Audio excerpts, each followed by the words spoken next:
Fala galera, Canel aqui, já deixa o like aí, a inscrição, seja bem-vindo ao canal Núcleo de Estudos Femicomunistas. Hoje eu vou estar falando aqui, continuando o capítulo, continuando de onde eu parei da última vez, que foi o capítulo 1, agora eu vou para o capítulo 2, né, do livro A Cidade das Damas. O capítulo 2 se chama Aqui Christine conta como 3 damas apareceram e como a que estava na frente dirigiu-se a ela para consolar seu pranto. Então, vou começar, vou retomar um pouquinho do anterior, né? Então, como nós falávamos, Christine de Pizan, ela ficou consternada porque ela chegou à conclusão que Deus havia criado as mulheres como monstros, né? Então ela estava atormentada porque ela era mulher, né? Então ela se sentia muito indigna. E ela ficava abatida por esses pensamentos tristes. E ela estava apoiada numa poltrona quando um feixe de luz adentrou aquele quarto escuro onde ela estava e ela despertou, como se tivesse acordado de um sono profundo. E ela ergueu a cabeça para ver de onde vinha aquele clarão. E ela viu 3 mulheres, 3 damas com coroas e tal, todas suntuosas, como se fossem de alta distinção, segundo ela. E essas damas conseguiram entrar mesmo com a porta fechada, né? Ela, a princípio, ficou apavorada, fez ali o sinal da cruz, e a primeira dessas 3 damas coroadas se dirigiu a ela, dizendo que não estavam ali para prejudicar ela, e que elas estavam comovidas, de que ela ficava desesperada com a situação dela como mulher e que elas estavam ali para tirar ela daquele estado de alienação. Então, para aquela dama que estava falando com ela, tudo que Christine de Pizan conhecia era apenas fruto da opinião alheia. E ela até cita ali uma história a respeito de um parvo, um tolo, né? Que as pessoas vestiram com roupa de mulher e quando ele acordou, o parvo acreditava mesmo que ele era mulher, que ele havia se transformado em mulher, ao invés de recorrer à própria experiência dele. Aí essa dama cita que até o ouro é refinado na fornalha e ele não se altera nem muda suas características. Pelo contrário, quanto mais ele é trabalhado, mais ele fica purificado. E a mesma coisa seria com as ideias, né? Com as coisas que são discutidas e debatidas. Detalhe, essa defesa do debate, né, só existe aqui. Vocês vão ver como o negócio é hipócrita lá na frente. Daí você vai começar a ver a hipocrisia, né? Então ela cita que mesmo os filósofos, eles se contradizem uns aos outros e muitas vezes eles não conseguem distinguir o certo do errado e criticam uns aos outros sem cessar. Ela cita ali como, por exemplo, o livro A Metafísica de Aristóteles, no qual Aristóteles critica as opiniões de Platão e de outros filósofos, e ela também cita ali Santo Agostinho. O próprio Santo Agostinho, que era um filósofo da igreja e tal, um grande teólogo da igreja, que também fazia a mesma coisa em relação ao próprio Aristóteles, né? Então, existia aí, no caso, ela percebeu que os filósofos refutavam os próprios filósofos, né? E o próprio Aristóteles ali, se você for ver, né, ele era considerado o príncipe dos filósofos, a quem, segundo ela, se devia as mais altas doutrinas da filosofia natural e moral. Agora, veja a sacanagem. Ela fala que os poetas frequentemente usam a linguagem figurada, né? E que deveria se compreender, em muitos casos, o contrário do sentido literal do que diziam. Então, ela explica ali sobre a figura da retórica chamada antífrase. O que é uma antífrase? Antífrase é um emprego de uma palavra ou frase no sentido oposto ao verdadeiro. Um exemplo disso aí seria, por exemplo, falar que fulano é mau e ao mesmo tempo deixar entender que ele é bom, ou igualmente o contrário.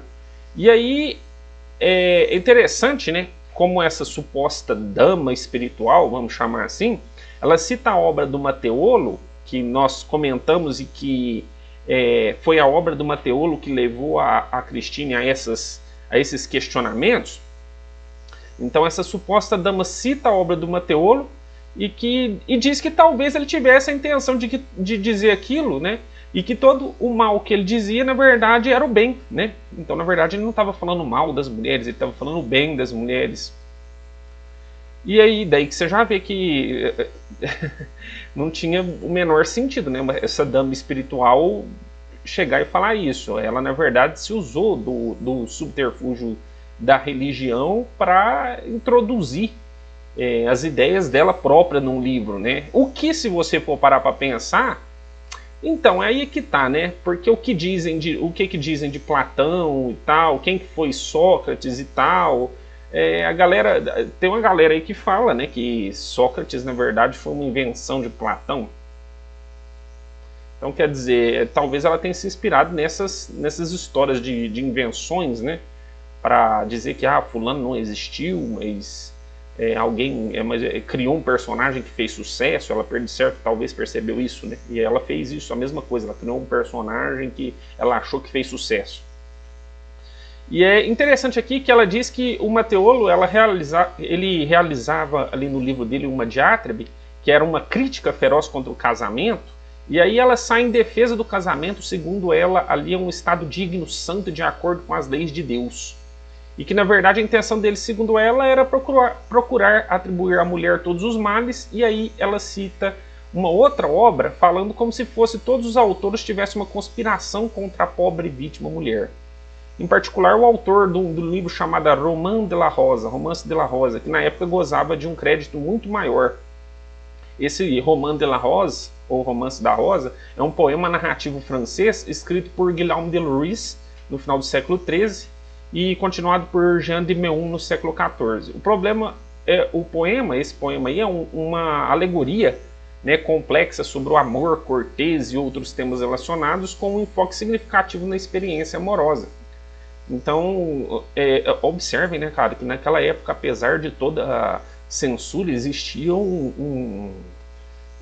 assim, era prolífico o negócio, né? Existia, floresciam ideias, né? Floresciam assuntos que hoje não florescem tanto, ou melhor, talvez floresciam pouco, mas os que floresciam ganhavam muita notoriedade, né? Hoje nós temos muitos livros, mas não temos tanta notoriedade. Então, ao que parece, esse autor ele faz uma análise a respeito de mulheres no poder, né? E parece que o que ele falou ali, que quando a mulher está no poder, ela desferia sobre os homens as mesmas ofensas feias que se vê as pessoas ofendendo umas às outras nas ruas, o que na época era uma grande barbaridade, né? Então, o que esse autor queria dizer é que quando as mulheres chegavam no poder, elas eram mais tiranas do que os próprios homens. E ela não precisou provar nada, não precisou mostrar nada, tudo que ela precisou fazer foi dizer que aquilo ali que o autor disse era mentira, e ela não apresentou provas, nada. É só a palavra dela mesmo. Era mentira, ela falou que era mentira e pronto. E aí que tá a beleza do que foi dito, porque ela faz isso de acordo com a fraqueza do homem, né? Que é a religião. Ela vai lá, cria 3 personagens religiosos, que você vê, essas 3 damas, que você vê que são personagens mentirosas, porque os argumentos que ela usa são argumentos que quem conhece mulher sabe que são argumentos de mulheres, sabe? E elas não têm nada de superior, iminente ou divino ali, ou qualquer coisa do gênero. E elas dão as mesmas desculpas que uma mulher dá, né? Christine de Pizan chegou à conclusão que aquilo ali não era questão de estar certo, era questão de quem grita mais alto. Inclusive ela chega a dizer que te preocupas mais com essas tolices, sabes que uma difamação categórica das mulheres não conseguiria atingi-las, mas sempre volta contra os seus autores. Então, no final das contas, o que ela chegou à conclusão de que a fofoca, né, de que o controle do discurso era mais importante do que a coisa divulgada. Então ela simplesmente ignorou, criou a história dela, e aqueles que propalavam a história dela contribuíam para a mentira que ela contava, né? A grande sacada dela foi ignorar os fatos e controlar a narrativa. Uma mentira contada 1000 vezes se torna uma verdade, e essa foi a ideia dela. Então, quer dizer, sendo a mulher igual ao homem ou não, isso não importa. Importa que todo mundo acredite que isso seja verdade e que eles repitam isso de manhã, à tarde e à noite até todo mundo acreditar. E foi uma grande verdade, né? Porque realmente deu certo.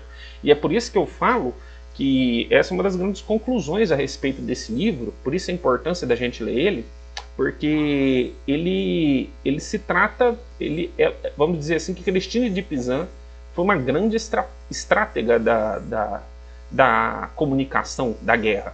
Então, eu penso dessa forma. Por mais que o livro dela pareça, vamos dizer, em alguns pontos até diletante, até amador, né? Mas quando você lê, você chega à conclusão de que a ideia dela era simplesmente passar por cima e pronto, você entendeu? Era o controle do discurso mesmo, e é isso.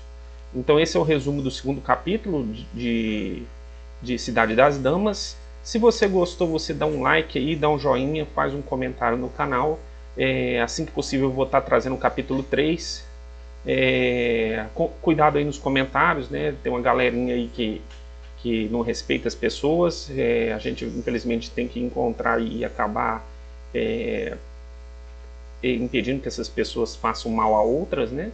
O próprio YouTube exige isso. Então é isso aí. Muito obrigado pela atenção de vocês e até o próximo capítulo.